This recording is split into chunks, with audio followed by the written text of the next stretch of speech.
ஈன்று புறந்தறுதல் எந்தலை கடனே, சான்றோனாக்குதல் தந்தைக்கு கடனே. பெற்று கொடுப்பது தாயோட வேலையாம், அவனை பெரியவனாக்குறது அப்பாவோட வேலையாம். தந்தை மகற்காற்றும் நன்றி அவையத்து முந்தி இருப்ப செயல். படித்தவர்கள் நிறைந்த அவையிலே புத்திசாலி பிள்ளைய வளர்த்தெடுக்கிறது அம்மாவை சொல்லலை, அப்பாவோட வேலைன்ட்டான். நீங்கள் பெற்றோர் ஆசிரியர் சங்கம் இப்போ கூப்பிட்றாங்கன்னு வச்சுங்களேன், பெற்றோர் பேரண்ட்ஸ் மீட்டிங்க்கு அம்மா மட்டுமே வருவாங்க. ஏன்னா அது அம்மாவோட வேலையாம். பரவாயில்ல, இங்கே நிறைய ஆண்கள் உட்காந்துருக்கீங்க அப்பாலாம், அது வரைக்கும் எனக்கு சந்தோஷம். பாருங்கள், அட்மினிஸ்ட்ரேஷன்ல தான் தெரியும் உங்களுக்கு, இந்த அப்பாவுக்கெல்லாம் இதை விட பெரிய முக்கியமான வேலை இருக்கான். உங்களுக்கு தெரியுமா? குழலினிது யாழினிது என்பர் மக்கள் மழலை சொல் கேளாதவர், மக்கள் மெய்தீண்டல் உடலுக்கு இன்பம் அவர்தம் சொல் கேட்டல் இன்பம் செவிக்கு. என்ன அர்த்தம்?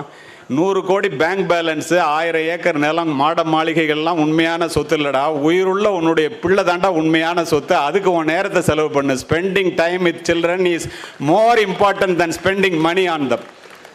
இதை புரிஞ்சுக்க வேண்டியது நீங்கள் தான்.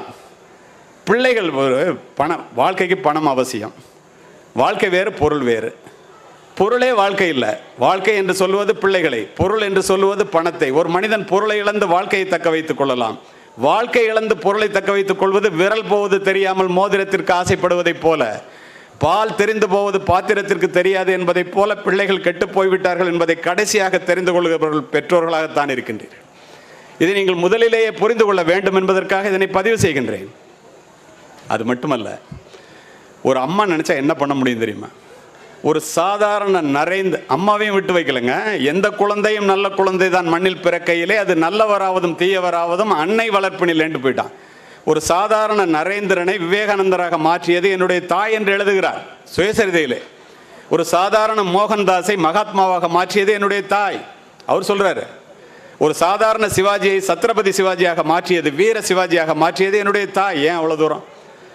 ஒரு அப்துல் கலாம் வீடு வீடாக பேப்பர் போட்டு கொண்டிருந்த ஒரு சிறுவனை இந்தியாவினுடைய முதல் குடிமகனாகவும் 130 கோடி பேர் மனதிலே இடம் பிடிக்கின்ற எளிமையான மனிதனாகவும் மாற்றியது என்னுடைய தாய் என்று அப்துல் கலாம் எழுதுகிறார்.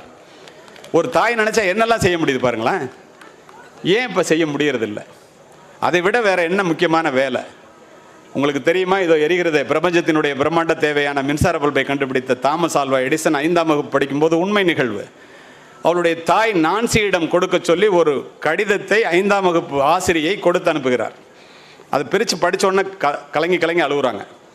பக்கத்தில் இருந்த பையன் 4வது படிச்சுட்டு இருக்க 10 வயது தாமஸ் ஆல்வா எடிசன் கேட்குறாரு, ஏமா அழுதுற, அதில் என்ன எழுதியிருக்கு? ஒரு நிமிடம் நின்று நிதானித்து அந்த தாய் சொல்லுகிறாள், இல்லைப்பா நீ ரொம்ப புத்திசாலியா, டீச்சராலே உனக்கு சொல்லிக் கொடுக்க முடியலையா, பக்கத்தில் இருக்க நூலகத்துக்கு போனாக்கா நீ பெரிய அறிவாளி ஆகிடுவா, அதனால நாளையிலேருந்து ஸ்கூலுக்கு வர வேண்டாம், நூலகத்துக்கு அழைச்சிட்டு போங்கன்னு எழுதியிருக்காங்க. அந்த சந்தோஷத்தில் அழுகுறேன். அப்படியே நம்புகிறான். நூலகத்திலே ஒரு நாளைக்கு 12 மணி நேரத்தை செலவு செய்கிறான். 27 ஆண்டுகள் நூலகத்திலே தன்னுடைய நேரத்தை செலவு செய்த தாமஸ் ஆல்வா எடிசன் நண்பர்களே, ஆயிரக்கணக்கான கண்டுபிடிப்புகளை கண்டுபிடிக்கிறான். உலகத்தை ஒளிமயமாக்கிய பல்பு உட்பட. தாய் இறந்து போகிறாள். நான்சியினுடைய அறையை சென்று பார்க்கின்றான். வீட்டை காலி பண்ணணும். அம்மாவுடைய ஞாபகமாக இருக்க, அந்த வீடு வேண்டாம், வேறு வீட்டுக்கு போகலான்னு. மிகப்பெரிய விஞ்ஞானியாக மிளிர்ந்து விட்டான். புத்தகங்களை எடுக்கிறான். அதுலேருந்து ஒரு கடிதம் கீழே விழுது. அந்த கடிதத்தை எடுத்து பார்க்குறான். படித்த தாமஸ் ஆல்வா எடிசன் கதறி கதறி அழுகுறான். அந்த கடிதம் அந்த டீச்சர் அவன் 4வது படிக்கும்போது அவங்க அம்மாவுக்கு கொடுத்த கடிதம். அந்த கடிதத்தில் என்ன எழுதிச்சு தெரியுமா? உங்கள் பிள்ளை மூல வளர்ச்சி இல்லாத முட்டாள் குழந்தை, இந்த பள்ளியிலே சேர்த்து கொள்ள மாட்டோம், இந்த பிள்ளையை அழைத்து கொண்டு போய்விடுங்கள். ஆனால் அவன் சொன்னது, உலகத்தில் நீ புத்திசாலின்னு உங்கள் டீச்சர் எழுதியிருக்காங்கன்னு. அவன் நம்பினது அதை முழுசா. அவன் எடுத்து தன்னுடைய டைரி எழுதுறான், உலகத்திலேயே மூளை வளர்ச்சி இல்லாத முட்டாள் குழந்தையாக பிறந்த என்னை உலகத்திலேயே மிகப்பெரிய அறிவாளியாக மாற்றியது படிக்காத என்னுடைய ஏழை தாயே என்று எழுதுகிறான். அப்படின்னா நம்ம கடமை, நம்ம சொல்கிறத இந்த பிள்ளைங்க எந்த அளவுக்கு கேட்குது, இதை புரிந்து கொள்ள வேண்டியது நீங்கள் தான். உலகத்தில் உள்ள பெற்றோர்கள் எல்லோருக்கும் பிள்ளை பாசம் ஒரே மாதிரி. ஆனால் தமிழகத்து பெற்றோர்களுக்கு தனிப்பாசம். என்ன பிரச்சனை தெரியுமா? தமிழகத்து பெற்றோர்கள் தங்கள் பிள்ளை பிறக்கும் போதே எல்லா அம்மாவும் அது பில்கேட்ஸ் ஆயிரணும்னு கனவு. 6ஆம் வகுப்பு படிக்கும் போதே அப்துல் கலாம் ஆயிரணும்னு அத்தனை அப்பாவுக்கும் கனவு. ஆனால் அவங்களுக்கு ஒன்றும் தெரியறதில்லை, பில்கேட்ஸினுடைய அப்பாவோ அப்துல் கலாமுடைய அம்மாவோ கனவு காணவில்லை. கனவு கண்டது பில்கேட்ஸும் அப்துல் கலாமும் தான் என்பதை பெற்றோர்களை மனதிலே பதிய வைத்துக் கொள்ளுங்கள். உங்களுடைய நிறைவேறாத கனவுகளை பிள்ளைகளின் கண்களின் மூலமாக பார்க்க நினைத்தால் நீங்கள் தோற்று போவீர்கள். பிள்ளைகளினுடைய கனவு என்ன என்று தெரிந்து கொண்டு பின்புலமாக இருந்து இயக்கினால் அந்த பிள்ளைகளினுடைய அற்புதம் அது. Nothing in the universe can stop the idea whose time has come. உங்கள் பிள்ளைகளுடைய வெற்றியை யாராலும் தடுக்க முடியாது. இந்த சூட்சுமத்தை பெற்றோர்கள் புரிந்து கொள்ள வேண்டும். அது மட்டும் இல்லை, இந்த இடத்துல இன்னொன்று சொல்கிறேன் உங்களுக்கு. இப்போ இங்கே எல்லாரும் உட்காந்துருக்கீங்க. மேடம் ஜெனிகோல் என்ற உளவியலாளர் பெற்றோர்களுக்காகவே ஒரு பதிவை போடுகிறார். ஒவ்வொரு பிள்ளையும் பிறக்கும் போது என்ன நினச்சிக்கிட்டு பிறக்குது அது சொல்கிற மாதிரி சொல்கிறாங்க. என்ன சொல்கிறாங்க தெரியுமா? என்னுடைய வருகையை இந்த பூமி பந்து உற்று நோக்கி கொண்டிருக்கிறது. குழந்தை பிறக்கும்போது சொல்லுதான், உங்களுக்கு காதில் விழுவல, ஆனால் அது சொல்லுதான், என்னுடைய வருகையை இந்த உலகமே உற்று நோக்கி கொண்டிருக்கிறது. ஏன் தெரியுமா? நான் எப்படி இருப்பேனோ அப்படித்தான் இந்த உலகமும் நாளைக்கு இருக்கும். என்னுடைய விதி உங்கள் கையிலே இருக்கிறது. ஏன் தெரியுமா? உங்களிடம் பிறக்க வேண்டும் என்று நான் ஒருபோதும் வரம் கேட்கவில்லை. பிள்ளை வரம் கேட்டவர்கள் நீங்கள். என்னை பெற்றெடுத்த நீங்கள் என்னை இந்த உலகிற்கு ஒரு கொடையாக வளர்த்தெடுங்கள், ஒரு சுமையாக வளர்த்தீர்கள், ஆனால் அந்த பாவம் உங்களை சும்மா விடாது என்று பிள்ளைகள் சொல்லுகிறதா. ஆச்சரியமா இருக்குல்ல உங்களுக்கு? அப்போ என்ன செய்யணும்? Being a positive role model is the fastest and most powerful way to teach children, because children do not hear your words as deeply as they feel your actions. என்ன தமிழில் சொல்லணும்னா, பிள்ளைங்க நீங்கள் சொல்கிறத கேட்குறத விட நீங்கள் செய்கிறத தான் செய்யும். நீங்கள் செய்வதை உற்று நோக்கி கொண்டிருப்பார்கள். உங்களுக்கு ஆச்சரியமாக இருக்கும், என்னடா இப்படி சொல்கிறாரு, அது உண்மையான. ஒரே நிமிடத்திலே முன்னாள் காவல்துறை அதிகாரியாக இந்த பள்ளியினுடைய நலன் கருதி, உங்களுடைய நலன் கருதி உங்களிடம் என்னால் அதை நிரூபிக்க முடியும். இப்போ நான் சொல்கிறேன், பிள்ளைங்க நீங்கள் செய்கிறதாங்க செய்யும், சொல்கிறத செய்யாதுன்னு. நீங்கள் என்ன வேணாலும் நினைங்க, நான் அதை உங்கள்கிட்ட நிரூபிக்க முடியும். இப்போ ஆல் பேரண்ட்ஸ் ஒரு 1000 பேருக்கு மேலே உட்காந்துருக்கீங்க. Please rise up your right hand. எல்லா பெற்றோர்களும் உங்களுடைய வலது கையை தூக்குங்க. பெற்றோர்கள் மட்டும் please rise up your right hand. பரவாயில்ல, எல்லோரும் தூக்கிட்டீங்க.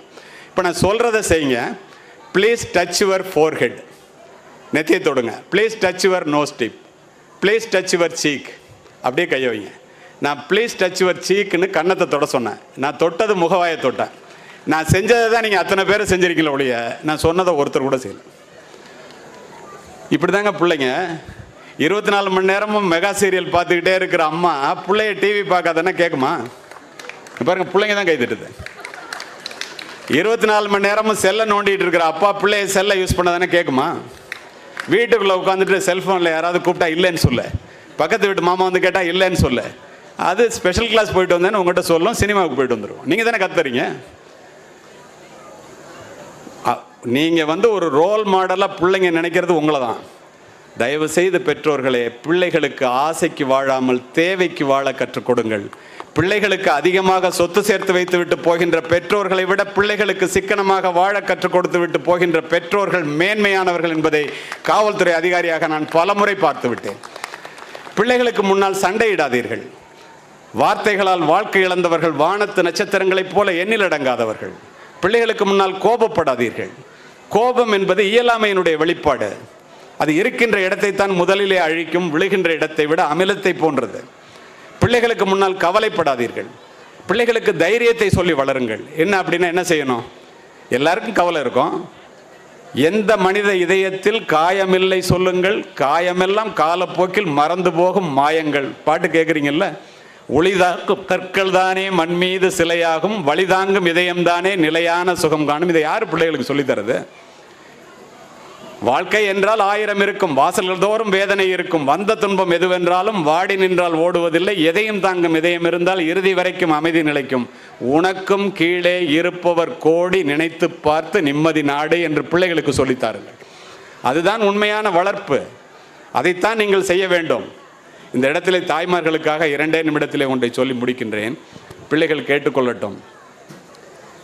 நான் வந்தோடனே அவங்க ராஜேஸ்வரி அம்மாவை அழைச்சிட்டு வந்து அவங்க உட்கார்ந்த சேரில் உங்களுடைய தாளாளர் உட்கார வச்சாங்க. நான் மிகவும் நெகிழ்ந்து போனேன். இதை இந்த பள்ளிக்கூடம் அத்துணையும் கற்றுக்கொள்ள வேண்டும். இந்த இடத்துல அவங்க மாமியார் அவங்க பேசும்போது குமிஞ்சு வரவேற்றாங்க. எத்தனை பேர் பார்த்தீங்கன்னு தெரியல. இதை ஏன் சொல்கிறேன்னு தெரியுமா? இதெல்லாம் தான் நீங்கள் கற்றுக்க வேண்டியது. தாயிலிருந்து தான் தலைமுறை தொடங்குகிறது. ஒவ்வொரு தாயும் ஒரு வரலாறு. தலைமுறை மாற்றத்தை உருவாக்கக்கூடிய தகுதி படைத்தவள் இந்த உலகத்தில் தாய் மட்டுமே. மாதா வயிறறிய வாழா ஒரு நாளும் என்கிறார் வாரியார். மாதாவை ஒரு நாளும் மறக்க வேண்டாம் என்கிறது உலக நீதி. அன்னையும் பிதாவும் முன்னறி தெய்வம் என்கிறது கொன்றை வேந்தன். யார் இல்லை என்றால் இந்த உலகத்தில் நீ பிரவேசித்திருக்கவே முடியாதோ, யாரை இழந்து விட்டால் நீ திரும்ப பெற முடியாதோ, அவளுடைய பெயர் தானடா தாய். சொல்லுபவர் விவேகானந்தர்.